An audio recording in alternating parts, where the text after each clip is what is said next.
Okay, today we are honoured and privileged to have the highly talented and hardworking writer Alex Vickery-Howe in the South Australian Playwrights Podcast studio. Alex, welcome. Thank you. It's a pleasure to be here. It's honoured. Would you say honoured and privileged? That's honoured and privileged. That's a lot to live up to.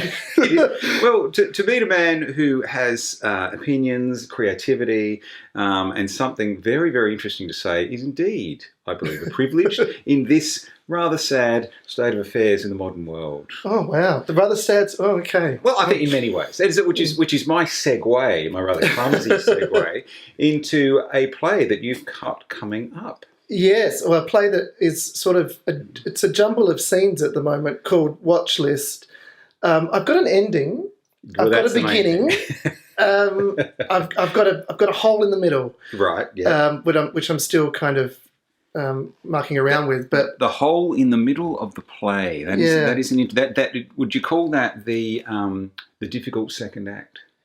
Yeah, it's unusual because I actually have a lot of first acts lying around at home. I'm a bit like this, and in writing this one, there was an original idea I was very, very clear with, which sustained the first act. Okay, and do you want to unpack that original idea? Yeah, so I went through a stage in my 20s where I was pulled over by the police for walking. And I think I worked out it was 4 times. Just actually walking. Just for walking alone, no dog. Yeah. I think if you have a dog, people go, well, that's normal, that's okay. So if you're going to commit a major crime, you should take a dog. Yeah, I think if you get yourself a Labrador and you're okay. The first time was outside Kirribilli. I'll give them that one. Kirribilli, okay. Yeah, that was in Sydney, enough. and I was the loitering. Prime Minister lives, for those who don't know. Yes, I was loitering outside at the time John Howard's house. Howard, yes, okay, yeah. So that one, I think they get a free pass on that. But the other 3. Hang on, take me back to John Howard. You were walking outside John Howard's house. Because you can walk pretty close to Kirribilli. Why were you walking outside John Howard's house? See, this is the thing. Every time the police catch me walking, they ask me why, and I never really have a very good reason other than I like to walk. You just like to walk? Yeah, so I think on that occasion I was waiting for a meeting. I think my old agent lived not far from there, and I think I was waiting to meet him from memory. And so you were sort of pacing. Yeah, and just taking a look at the view. No, it was pretty cheerful. Okay. Just usually vague. Got a job coming up. Yeah, well, I didn't, but vague. And you were angry after that. I was angry after the meeting. Okay. So that was the first one, and then it happened in Adelaide 3 times. So once walking along the River Torrens, but is that a dodgy? Do they do drug deals there, or do they? The River Torrens? Yeah, by the uni. That was where, unfortunately, Professor Duncan was murdered. Okay. And also, I believe there was another serial killer who picked up a victim on the other side of the Torrens. So it is a little notorious. This was middle of the day. Oh, middle of the day. That's fine. So like you were at Adelaide Uni or something. Yeah, I'd gone from Adelaide Uni towards the zoo, which is part of the trail. So that was one time. And then another time in back of Goodwood, I was waiting for a pizza from Domino's. You were standing outside Domino's. No, I went for a walk. I'm going to go for a walk around the block, come back, and then there was a fourth time. You never thought of just like staying put when you're waiting for a pizza? No, I'm restless. Burn off that pizza. Yeah. Then I can justify the 4 cheeses with the triple cheese burst crust. Okay. So I kept getting, and at the time, this is John Howard's years. This is a while ago. Yeah. I had a bigger beard than I have now, and I wore this like Paddington Bear duffel coat. Okay. And so with a large beard. Yeah, I think I looked. It was interesting because as soon as they questioned me and I either showed them a student card or just started talking, they relaxed. Okay. So I think I was being presented them with identification. Yeah. So I either looked. Then they put the taser away. Then they put the taser away. So I either looked a bit, I don't know, filthy or I was being profiled in some way.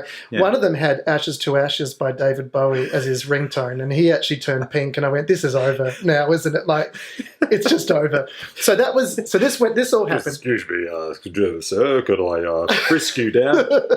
Fun to funky. Yeah, exactly. Which is one of my favourite Bowie songs. Yeah, indeed. So that was kind of a thread, and I thought, gee, I'm being profiled and I'm one of the most kind of wussiest least offensive people in the world. Profiled as someone of Middle Eastern origin. I suspect. Yeah. I don't know. No one's ever going to say that, but I suspect. Yeah. And then the other thing that happened a little bit later was there was a pamphlet released by the Liberal Party by Michael Keenan, I think is the guy's name. Yes. That had an environmentalist as is your child being radicalised, and told a story of an environmentalist, and it went a bit viral at the time. Yeah, because she was really kind of boring. Because I think they wanted to get the middle ground. They didn't want to be accused of being racist. The fear. That was the fear. So they used an environmentalist. They used Karen, the made-up environmentalist, and Karen had you read the story, and it's like Karen signed a few petitions and went to a few events. Okay. Yes. And so that was about all Karen did wrong in this example. And the hashtag went viral, free Karen, je suis Karen, I am Karen. And I thought, this is really funny. And it had some lines in there that were, one of them was, and in the end, Karen decided to choose a more mainstream form of expression.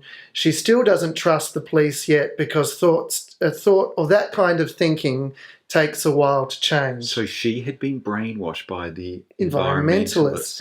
And I thought, this is nuts. So those threads kind of came together, and I've been writing this play called Watchlist about a fairly, innocent, gormless kind of guy who accidentally ends up on the watch list, on the anti-terror watch list, which is very broad.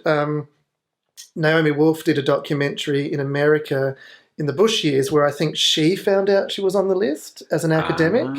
Okay. So these lists, certainly in the States, it's not hard to find your way onto one of them.